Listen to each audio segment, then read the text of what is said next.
this informational meeting? Thank you, Council President Gilman. I think the position, at least from the planning board's perspective over the last, and I know you all know about that we've worked on these recommendations for 3+ years, harbor planning or the housing production plan, subcommittees involving all aspects of the city's zoning board of appeals, Concom, city council, et cetera, et cetera. You've all heard it, you've all read it. We've had a lot of social media surrounding this discussion.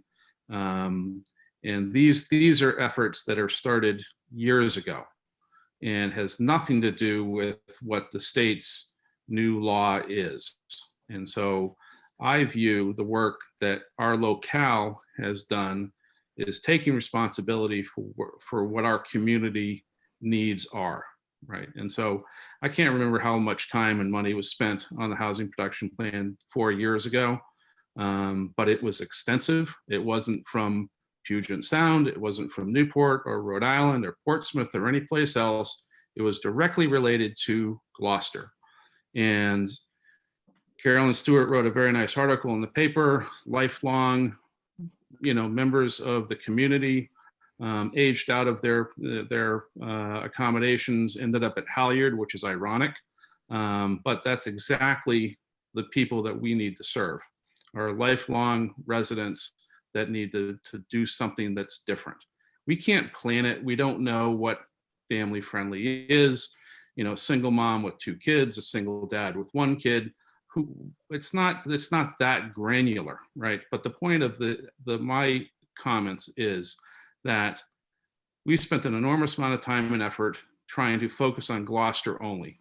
And if we focus on Gloucester only and I understand it and digest it, and these 9 very technical recommendations can go towards the solution of meeting a mandate, which is yet undefined from the state, then we need to do that hard work, right? This isn't 15 or 20 people saying this is a bad idea. There's 11,000 households, 28,000, 30,000 people that may benefit from these amendments and push us closer to complying with a mandate that we have no control over, right? And there's millions of dollars at risk over the next 10 years. So, weigh the balances, right? I mean, there's a lot of smart people in this town that are spending a lot of time on this effort, and they should be listened to versus folks that parachute in at the last minute and say, I have a problem. So I'm just going to end it there. Thank you for your time. Thank you, Rick. I appreciate it. So my closing remarks are pretty simple. Let's keep our eyes on the part of this process that's in front of us right now. Right now, we have been asked before the end of the month to submit comments on the draft guidelines. And that is the step that we really need to focus on. So I asked members of the public that are on right now, there are 59 participants, which are 46 attendees, and there'll be folks that will be watching this tomorrow on Zoom, which is great. But I ask that you go back to that fact sheet that we have on the City Council website under zoning on the left side and pull down this fact sheet and take a hard look at the guidelines. I've read it 2 more times today. In the past, I had read it once, and today I read it 2 more times. And the more I read it, the more thoughts that I have in terms of what I like about the guidelines and what I don't like about the guidelines. And councilors, we have an opportunity for council vote if we want to, as a group, make some suggestions when we come back on March 22nd.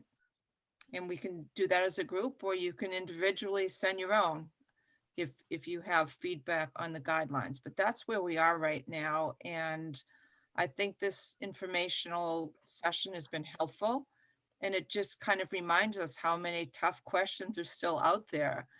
This is a lot of stuff happening, coming at us, but I think many of our questions were answered. So let's take the time to really absorb all this factual information that we have. It's all there for us. Greg, and you did a great job pulling this together in the fact sheet. And it gives us all that information that we need. So let's keep the eye on the prize right now to make sure that we're keeping